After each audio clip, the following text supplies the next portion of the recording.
हमारे रहते आप बेरोजगार क्यों हैं? सरकारी नौकरी की सबसे अच्छी तैयारी, सबसे अच्छे अध्यापक, सबसे कम फीस, हरियाणा का नंबर 1 कोचिंग सेंटर ICS।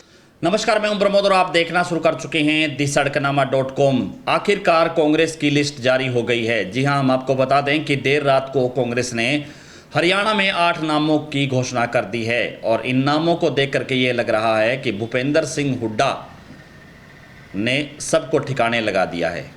यानी कि कांग्रेस में कुमारी सैलजा, रणदीप सिंह सुरजेवाला, किरण चौधरी और ये जो लोग हैं वो ये कह रहे थे कि उनके जो उम्मीदवार हैं उनको चुनावी मैदान में उतारा जाए और हर सीट पर 2-2, 3-3 उम्मीदवारों को लेकर के मंथन जो लंबे समय से चल रहा था उस पर विराम लग गया है। यानी कांग्रेस ने अपनी फाइनल सूची है वो जारी कर दी है और कुमारी सैलजा को छोड़कर जो सभी प्रत्याशी हैं वो भूपेंद्र सिंह हुड्डा खेमे के हैं, या ये कहेंगे कि ज़्यादातर उम्मीदवार हैं वो भूपेंद्र सिंह हुड्डा है, उनको टिकट दिलाने में कामयाब हो गए हैं।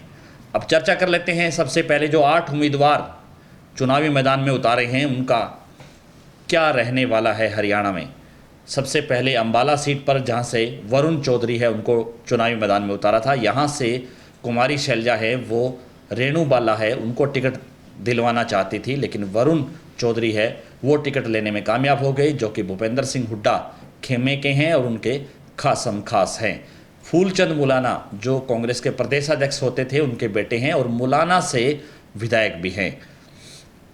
उनके सामने बंतो देवी कटारिया है वो चुनाव लड़ रही हैं भारतीय जनता पार्टी से और उनमें मुकाबला है वो होने वाला है। इसके साथ साथ जो सिरसा है, सिरसा से लगातार कुमारी सैलजा का नाम चल रहा था और कुमारी सैलजा को ही टिकट मिल गया। कल भी हमने आपको बताया था कि कुमारी सैलजा का टिकट तय है और देर रात को ऐलान भी हो गया। अब सिरसा सीट पर जो कांटे का मुकाबला है वो हो सकता है, जिसमें बीजेपी के अशोक तंवर और कुमारी सैलजा के साथ साथ यहाँ पर इनेलो ने संदीप वाल्मीकि है उनको चुनावी मैदान में उतारा है, जो कि वाल्मीकि चेहरे हैं और नरवाणा से हैं, और जेजेपी ने रमेश खटक है उसको चुनावी मैदान में उतारा है। इसके साथ साथ यहाँ पर हिसार से हम बात कर लें तो हिसार से हुड्डा के बिल्कुल करीबी जयप्रकाश जेपी है वो टिकट लेने में कामयाब हो गए हैं। यहाँ से ब्रिजेंद्र सिंह और चौधरी वीरेंद्र सिंह को हुड्डा ने ठिकाने लगा दिया है। हो सकता है कांग्रेस अब विधानसभा चुनाव में ब्रिजेंद्र सिंह को या चौधरी वीरेंद्र सिंह है उनको टिकट दे, लेकिन फिलहाल उनका पत्ता कट गया है ये कह सकते हैं। इसके साथ साथ यहाँ पर कुमारी शैलजा है वो ये कह रही थी कि चंद्रमोहन को टिकट दिया जाए, उनकी भी नहीं चली। करनाल से बिल्कुल नया चेहरा है दिव्यांशु बुद्धि राजा, जो कि भूपेंद्र सिंह हुड्डा के बेटे दीपेंद्र सिंह हुड्डा है उनके करीबी हैं और यूथ कांग्रेस के प्रेसिडेंट रहे हैं। दिव्यांशु बुद्धि राजा है वो करीब 9 लाख वोटों से चुनाव जीते थे यूथ कांग्रेस का, और उनको युवा चेहरे के तौर पर करनाल में मनोहर लाल खट्टर के सामने चुनावी मैदान में उतारा है। सोनीपत से भूपेंद्र सिंह हुड्डा, जिनकी शुरू से ही पैरवी कर रहे थे सतपाल ब्रह्मचारी, जिनको टिकट मिल गया है, और सतपाल ब्रह्मचारी हैं वो हरिद्वार में नगर पालिका के अध्यक्ष रहे हैं और ब्राह्मण के सामने ब्राह्मण चेहरा, यानी कि यहाँ से भारतीय जनता पार्टी ने मोहनलाल बड़ोली जो कि विधायक हैं राई से, उनके सामने जो उम्मीदवार है वो उतारा है सतपाल ब्रह्मचारी, और इन्हीं की चर्चा थी। भूपेंद्र सिंह हुड्डा ने ये गारंटी ली थी कि सतपाल सिंह ब्रह्मचारी है वो उनको चुनाव जितवा देंगे, क्योंकि यहाँ से 2019 में भूपेंद्र सिंह हुड्डा है उन्होंने ही ये चुनाव लड़ा था। इसके साथ साथ रोहतक से जो पहले चर्चा थी दीपेंद्र हुड्डा की, हालांकि ये कहा जा रहा था कि दीपेंद्र हुड्डा है उनका कार्यकाल 2026 तक है और इसलिए यहाँ पर भूपेंद्र सिंह हुड्डा या आशा हुड्डा को चुनाव लड़ाया जाए, लेकिन लास्ट में भूपेंद्र सिंह हुड्डा ने ही दीपेंद्र हुड्डा, क्योंकि ये जो सीट है वो भूपेंद्र सिंह हुड्डा फैमिली की परंपरागत सीट है। यहाँ पर कई बार भूपेंद्र सिंह हुड्डा सांसद रहे, दीपेंद्र हुड्डा भी यहाँ से सांसद रहे और उनके दादा यानी रणबीर सिंह हुड्डा है वो भी यहाँ से एमपी रहे हैं। तो ये परंपरागत सीट है भूपेंद्र सिंह हुड्डा फैमिली की। तो यहाँ पर अब 5वीं बार दीपेंद्र सिंह हुड्डा है उनको चुनावी मैदान में उतारा गया है। पिछला 2019 का चुनाव है वो दीपेंद्र हुड्डा थोड़े से मार्जिन से हार गए थे।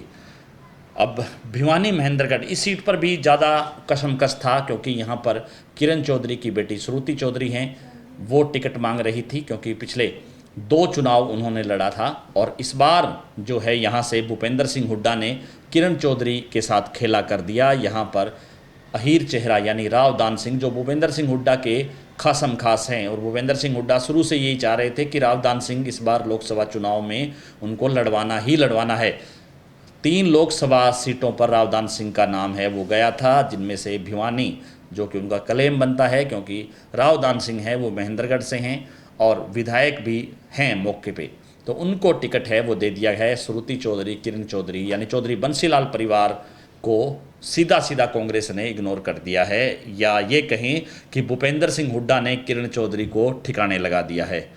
और फरीदाबाद को लेकर के भी हालांकि पहले ये चर्चा थी कि यहाँ से भूपेंद्र सिंह हुड्डा अपने संबंधी करण सिंह दलाल हैं उनके लिए टिकट मांग रहे थे, और बीच में नाम ये आ रहा था कि फरीदाबाद से, जहाँ पहले 2019 में अवतार सिंह भड़ाना ने चुनाव लड़ा, यहाँ पर जो है गुज्जर चेहरा है वो फिर से कृष्णपाल गुज्जर के सामने दे दिया है।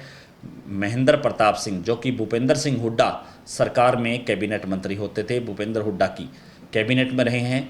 महेंद्र प्रताप वयोवृद्ध नेता हैं, लेकिन ये भूपेंद्र सिंह हुड्डा है उनके खासम खास हैं। लेकिन सीधे तौर पे कह सकते हैं कि इन 8 सीटों को लेकर के कुमारी शैलजा को छोड़कर ज़्यादातर उम्मीदवार हैं वो भूपेंद्र सिंह हुड्डा खेमे के हैं। एक सीट गुरुग्राम, जिसको लेकर के पेच अभी भी फंसा हुआ है, गुरुग्राम की अभी घोषणा नहीं हुई है। गुरुग्राम पर पहले कैप्टन अजय यादव और राज बब्बर है, उनके नाम को लेकर के मंथन चल रहा था, लेकिन अब ये लग रहा है कि यहाँ पर कोई बड़ा चेहरा है वो चुनावी मैदान में उतारा जा सकता है। अगली वीडियो में हम आपको बताएंगे कि कांग्रेस के जो 8 चेहरे हैं, यानी कि एक टिकट पहले ही गठबंधन को दी जा चुकी है, यानी कि आम आदमी पार्टी के सुशील गुप्ता, 9 उम्मीदवार हरियाणा में हो चुके हैं, 1 उम्मीदवार और आएगा, उसके बाद बिसात बिछ जाएगी, और फिर ये आंकलन करना आसान होगा कि हरियाणा में कांग्रेस कितनी सीटें जीत रही हैं और बीजेपी कितनी सीटें जीत रही हैं। ज़्यादा से ज़्यादा इस वीडियो को आप शेयर जरूर कर दीजिए ताकि तमाम लोगों तक की जानकारी पहुँचे। बहुत बहुत शुक्रिया।